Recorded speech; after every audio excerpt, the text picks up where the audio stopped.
Hello, today we are making things with found objects from nature. So I think we're going to try the monoprinting again, or my version of monoprinting. Monoprinting is when you use printing techniques to make a unique, one-of-a-kind print, but I've kind of simplified it to make it a bit more childlike and direct. And really, for me, monoprinting at the moment is pushing objects onto the paper with paint, seeing what happens. Do we know what's going to happen?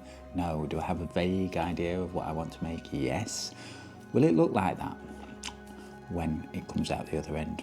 Probably not. But we're just going to enjoy creating something, go on the process, enjoy using the materials, and basically just have a nice time, really. So I went out walking down to the River Thames near where I live, and I made some nature video when I was out there, and I kind of want to incorporate nature because it's one of my major art inspirations. Even though I paint in a quite abstract kind of way, what I see out there sort of fuels how I feel when I put it onto the paper. And I wanted to make it a little bit more direct. I wanted to show you a little bit of life out there with the river and the animals and birds that I see where I'm out there. And also I wanted to get a couple of objects, objects where if I take them it doesn't really matter. A pine cone and a feather. And I found this pine cone down by the Scots pines near the hydroelectric plant of the river close to where I live. And the Scots pines don't grow there naturally. They were put there by man some time ago, and it's found a place in nature, I guess, and it feels very much part of the atmosphere when you're there. And the feather, I was walking and I found what I think was a site where maybe a bird of prey or a fox. I would be thinking maybe a peregrine falcon or something's taken a pigeon. I think this is pigeon feather.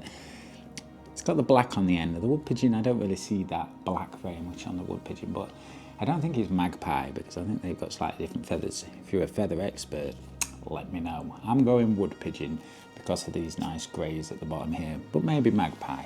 Anyway, it met an untimely end, but I took the feather and I thought maybe we can use it. Now, last time I made something similar with a feather where I did repeated prints, and as a feather got more damaged, it created a different sort of look on the paper each time we put it on top, and we're going to do the same kind of thing. Somebody in that video suggested, because I painted it in blue over the top, that maybe I did a streak of paint, and I thought actually we can do that. We can do that with the pine cone and maybe try and track over it and print it. And I think this time in a little bit of red. I've got this sheet of paper here. It's a bit warped because I have painted it with, or coated it, shall we say, with matte gel. It's an acrylic medium, and I just put it on there. The reason I've done that is because I want to stick a bit of tape straight down the middle. Now, tape, you can, if it's the low tack kind, peel it off and it's usually fine if you're really careful, but sometimes you tear the paper. I thought if I put the matte medium on there, create a more sort of plasticky surface that hopefully won't peel or damage the paper, because we want the centre of the artwork to be really, kept really nice and looking good. So I've done that already, but that's all I've done. We're going to start now and we're going to go on to the next stages and try and make this piece of art that's inspired by my walking down the River Thames and what I see when I'm out there. So I've got the low tack. This is decorator's tape. You can get like proper artist tape, I'm sure, but I use a low tack, delicate surface decorator's tape. And the first stage is to just put some of that onto the paper. I'm going to put it sort of towards the middle so that we can make a streak that goes through the artwork.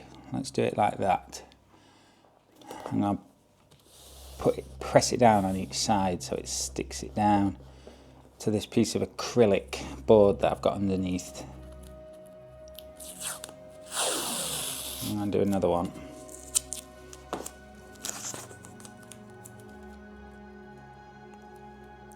About there. Let's really pin this down.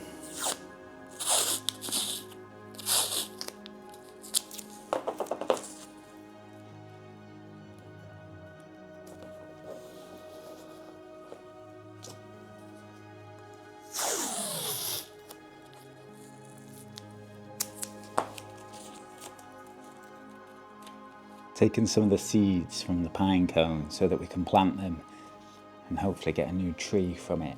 And I'm just going to roll this in some cadmium red paint. I don't know why I want red, but I do want quite a bold colour. And I think because we're going to put an imprint of the feather on top, and it was from a bird that was captured and somehow lost its life, maybe the red is appropriate in that fashion. Okay, so this is the paint I'm using, but you can use any acrylic paint. And I am going to just brush it on to the cone, but first I'll put a little bit into this yogurt pot lid. And really, part of the idea of this is to, you know, inspire you maybe to have a go if you don't already have a go at art. It can be a simple thing, and you can make cool and bold stuff from simple ideas. And I just want to, you know, maybe inspire, but also just for myself to enjoy the process myself of making things. Now let's have a look. This has got this interesting pattern on the bottom, but then we've also got the ones on the side. I envisaged using the ones on the side, so let's try that first and see what happens.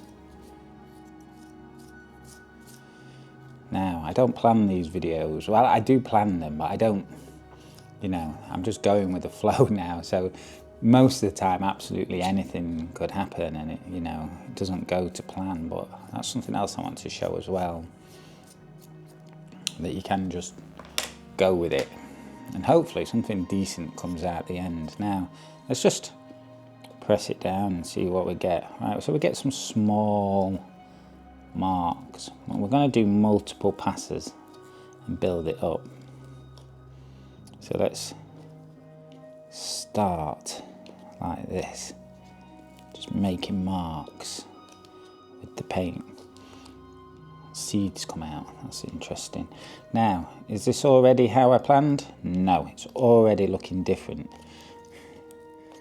But we just roll with it and we see what we get. We've got a general concept of what we're doing, and we're just going to roll with it and see what we get at the end. Let's save this seed. Let's put some paint on the bottom then of this cone. Now I've had a proper look at it, that could be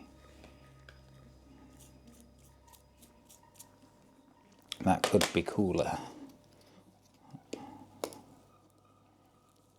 Alright. Yeah, that's kind of interesting.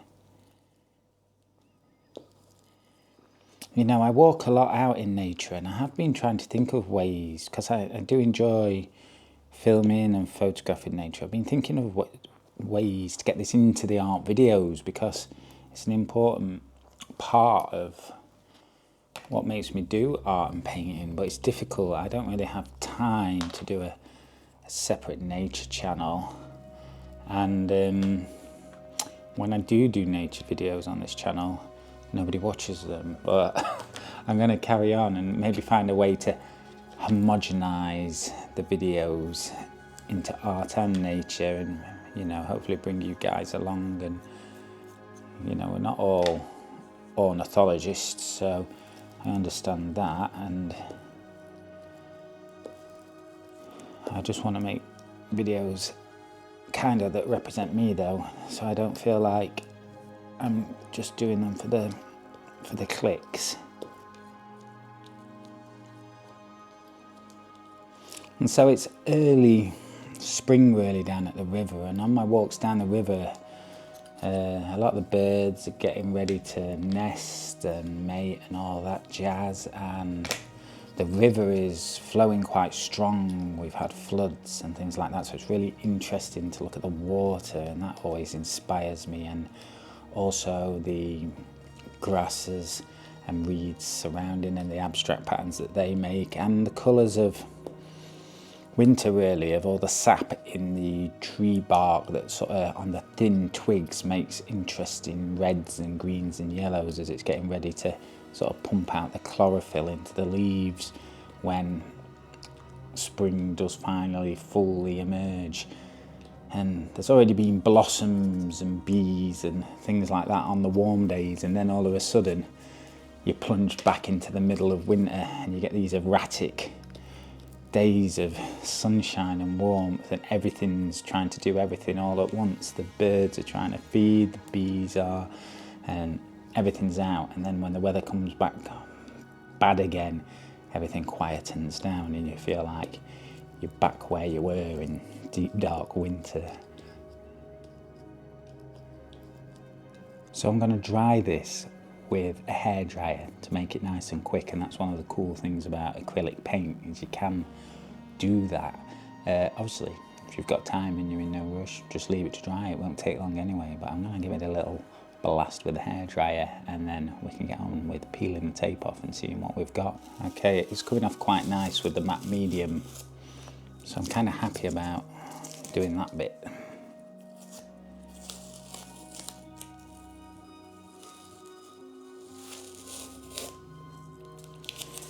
And this is just watercolour paper, 300 GSM I think. If you're wondering about what paper to use, and like really any good quality paper like that for watercolours will do for this kind of thing, and you can get it online, but I would encourage you to go to an art shop, an art supply shop, and just look through all the different papers, because it's really nice to see the different kinds of paper there is and the textures that are available and stuff. I think something smoother is better for this because it's going to take the print better from the objects that I found. Looks decent. There's a bit sort of like pollen-y dust from the pine cone on there. I need to try and like brush that off a bit, I think, but apart from that, not too bad. So the next stage is the feather. This guy. So we've got to figure out how to get a nice steady impression of the feather onto the paper.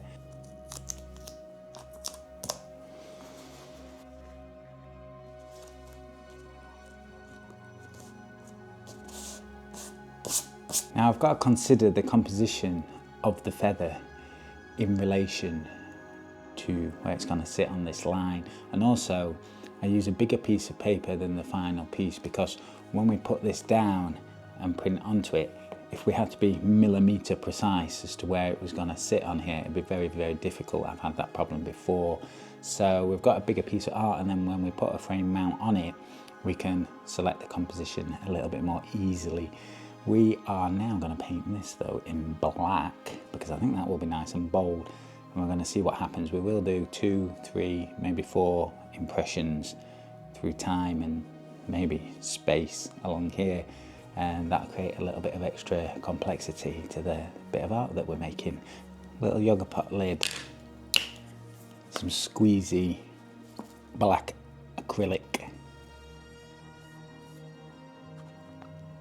We need to be quite quick because this paint dries fast.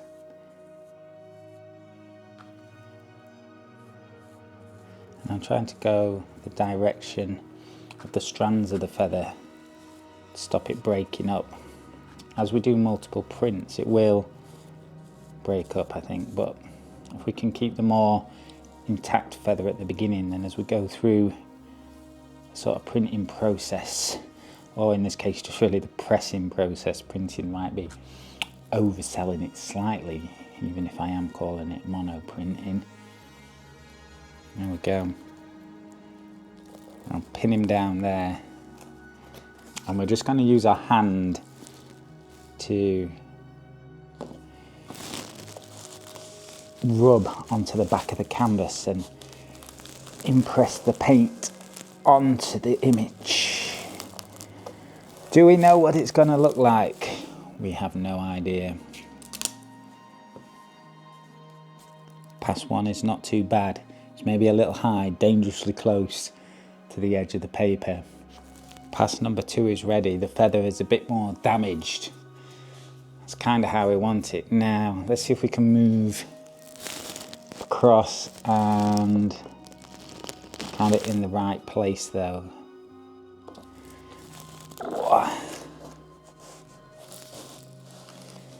So we have an idea, but what's actually happening is unplanned, isn't it? I'm not being ultra precise, but there's thought behind it.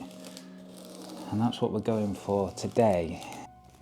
So number 2 is not bad. It's like the sort of meeting, touching, and I have managed to keep it in the right place, so that was good. This time I've pulled back with the paint to break the feather up, create something more interesting. Let's pin it down. Right, how are we gonna do it? I've drunk too much coffee, my mind's awash onto what to do. I think maybe just like this.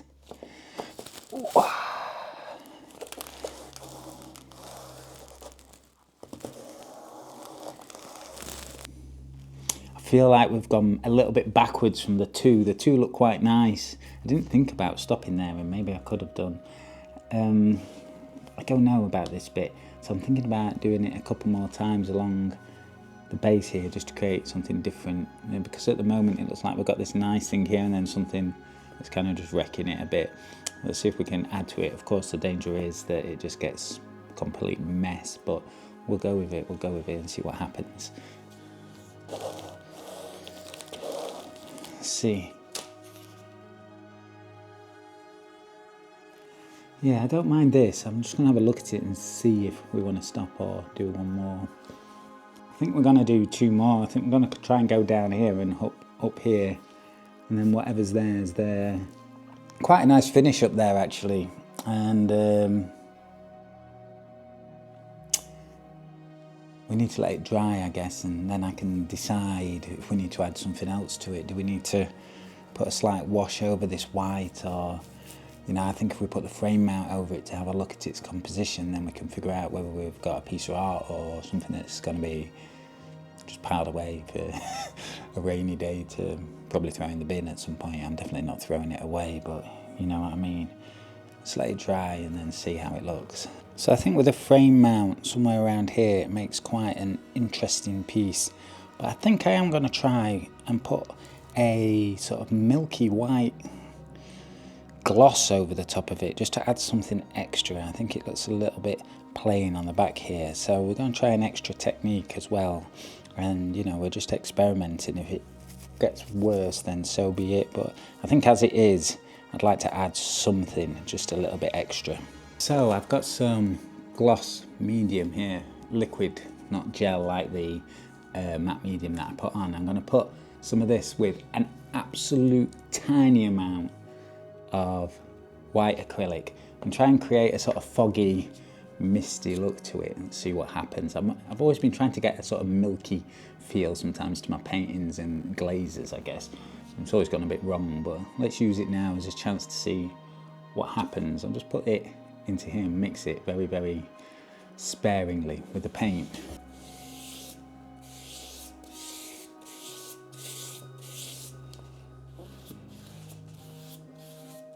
Worked quite nicely. It's made quite a nice misty look, but what I'm going to do is I'm going to put it back down onto the acrylic here and go over again with the red pine cone with a gloss medium and make this red stronger over the top. And then I might use the side of a metal ruler just to put a couple of black lines to highlight where the feather, sort of the center of the feathers are, just over the top to make it look a little bit more interesting. So we'll give that a go. I think it's getting somewhere.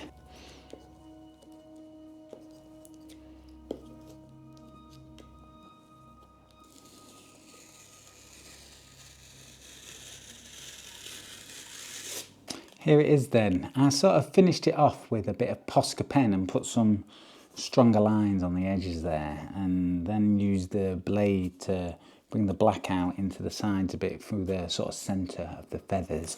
Now I'm not sure about this one. I don't know whether I'm going to sign it. I don't know if it's going to make it onto my shop, but it's definitely been worthwhile doing, and I really like that sort of matte milky technique, the sort of glaze that I did. I think that's quite cool, of pushing things into the background. So I think in the future that'll be quite handy. Anyway, if you do like this kind of thing, then please do like and subscribe so that the algorithm knows that, you know, you do like these kinds of videos, and then that sort of promotes them and puts them out there, and then more people can see them. See you next time.